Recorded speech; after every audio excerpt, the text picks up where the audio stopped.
शाहिद कपूर की web series फर्जी देखने के बाद आई वॉज वंडरिंग कि वर्ल्ड के एक्चुअल रियल फर्जीज आखिर हैं कौन। It includes Wesley Weber, Art Williams and Stephen jolly.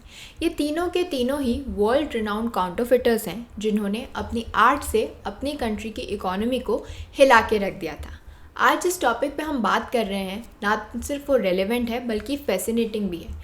क्या आप लोग जानते हैं कि काउंटरफिटिंग वर्ल्ड का सेकेंड ओल्डेस्ट प्रोफेशन है आफ्टर प्रोस्टिट्यूशन। और ये जो वर्ल्ड काउंटरफिट है it is derive from the French word contre, जिसका मतलब होता है काउंटर या फिर against, and faire means to make, यानी काउंटरफिट का मतलब होता है टू मेक एन इमिटेशन। और ये जो काउंटरफिटिंग है ये सिर्फ करेंसी तक ही लिमिटेड नहीं रह गई है बल्कि गुड्स के अंदर भी पाई जाती है। आज के हमारे वीडियो में हम समझेंगे कि काउंटरफिटिंग से रिलेटेड हिस्ट्री क्या थी, कहाँ से वो स्टार्ट हुआ और उससे रिलेटेड लॉस जो इंडिया के अंदर अभी भी एप्लीकेबल हैं। अगर हम काउंटरफिटिंग की हिस्ट्री की बात करें तो जितनी पुरानी हमारी करेंसी है उतना ही पुराना काउंटरफिटिंग का प्रोफेशन है, क्योंकि जब मनी इन्वेंट हुआ था तभी से काउंटरफिटिंग का भी जो काम है वो स्टार्ट हो गया था। यहाँ तक कि लीडिया कॉइन्स जो कि पहले वेस्टर्न कॉइन्स थे उन्हें भी काउंटरफिट किया गया था। कॉइन्स को काउंटरफिट करने के लिए वो दूसरा मेटल उन कॉइन्स के अंदर मिक्स करते थे ताकि पता ना चल सके कि ये एक्चुअल है या फिर फेक है। चाइना ने इंट्रोड्यूस की थी paper currency in 13th century by using mulberry woods, और इसीलिए जो मलबरी फॉरेस्ट थे उनके प्रोटेक्शन के लिए गार्ड्स को वहाँ पे लगाया जाता था, और जो काउंटरफिटर्स थे they were punished by death for producing fake currency. और ये जो क्राइम्स है काउंटरफिटिंग को लेके ये आज भी मौजूद है, आज भी हो रहे हैं। Though the security features on bank notes and coins have increased with better technology, counterfeiters भी जो हैं वो अब काफ़ी स्मार्ट हो गए हैं और कोई ना कोई वे ढूंढते रहते हैं to keep making fake currency. दो टेक्नोलॉजी को यूज़ करके हम अपनी करेंसी के अंदर चिप लगा सकते हैं, उसे ज़्यादा अच्छे से प्रोटेक्ट कर सकते हैं, लेकिन इस टेक्नोलॉजी के बावजूद भी काउंटरफिटर्स और स्मार्ट हो गए हैं और वो कोई ना कोई नया मेथड ढूंढते रहते हैं फेक करेंसी को बनाने का। अब ये हिस्ट्री तो हम समझ गए, लेकिन जो करंट लॉज हैं in India in regard to counterfeiting उसी के बारे में हम बात करेंगे। इंडियन पीनल कोड के अंदर 35 सेक्शंस ऐसे हैं चैप्टर 12 के अंदर जो कि डील करते हैं with offences relating to counterfeiting, alteration of coins, trafficking in counterfeiting and spurious coins.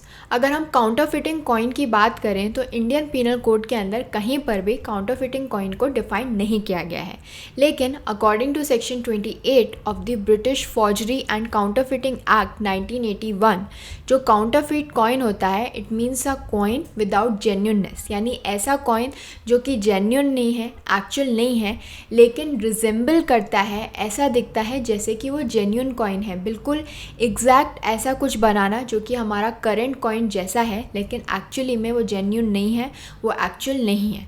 सो कोई भी पर्सन किसी भी तरीके से जो हमारी करंट करेंसी है या कॉइन है उसे ऑल्टर कर रहा है और बिल्कुल वैसा ही कुछ बना रहा है जो अभी करंट के अंदर है, उसी को हम काउंटरफिटिंग ऑफ कॉइन कहते हैं। और इसी के लिए जो पनिशमेंट हमें गिवन है it is given under section 231 of the IPC. तो कोई भी पर्सन जो कि जानता है कि ये जो करेंसी है वो फेक है, काउंटरफिट है, या फिर नोइंगली पार्टिसिपेट करता है इस काउंटरफिटिंग प्रोसेस के अंदर, तो उसे कितना पनिशमेंट मिलेगा? 7 साल की जेल अलॉन्ग विद फाइन।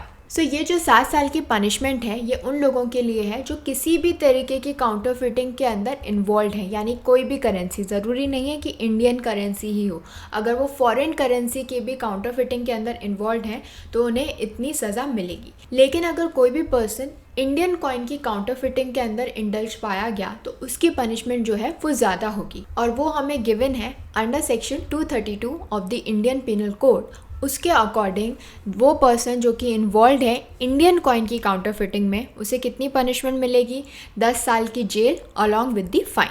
इसके अलावा अगर कोई भी पर्सन जो है वो बना रहा है ऐसे काउंटरफिटेड कॉइन्स या फिर उन्हें खरीद रहा है या बेच रहा है या किसी भी तरीके से डिस्पोज करने की कोशिश कर रहा है तो उसकी जो सज़ा है वो हमें गिवन है under section 234 of IPC, which is 7 years of imprisonment along with fine. And lastly, अगर इन काउंटरफिटेड इंडियन कॉइन्स को आप इंपोर्ट कर रहे हो या फिर एक्सपोर्ट कर रहे हो, इन दैट केस जो सज़ा आपको मिलेगी it will be imprisonment extending up to 10 years accompanied by fine which is given to us under section 238 of the Indian penal code.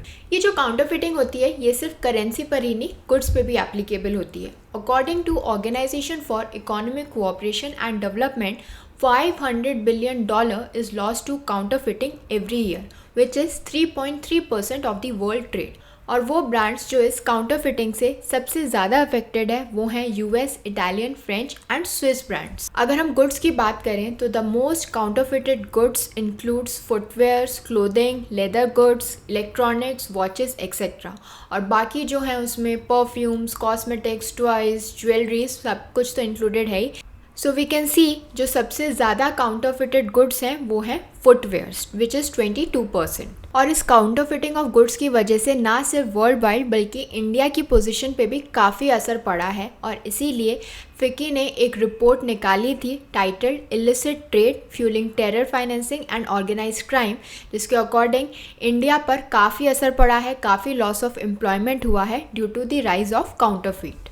Indian penal code के सेक्शन 28 के according counterfeit का मतलब क्या होता है? एक पर्सन काउंटरफीट तब माना जाएगा अगर उसने कोई ऐसा प्रोडक्ट बनाया है which resembles to an already existing product with an intention to deceive और know it is likely to cause dissipation.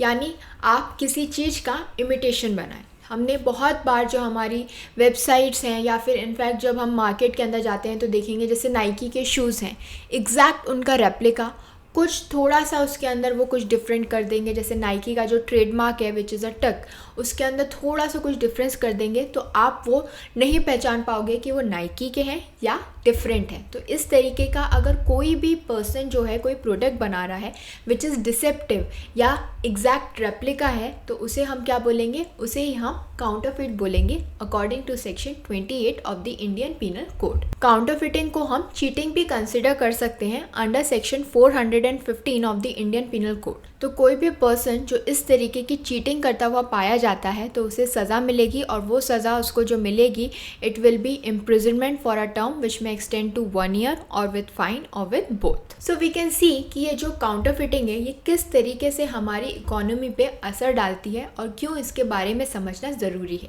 I hope this information was helpful to all of you. Please do like, share and subscribe to my channel. Thank you.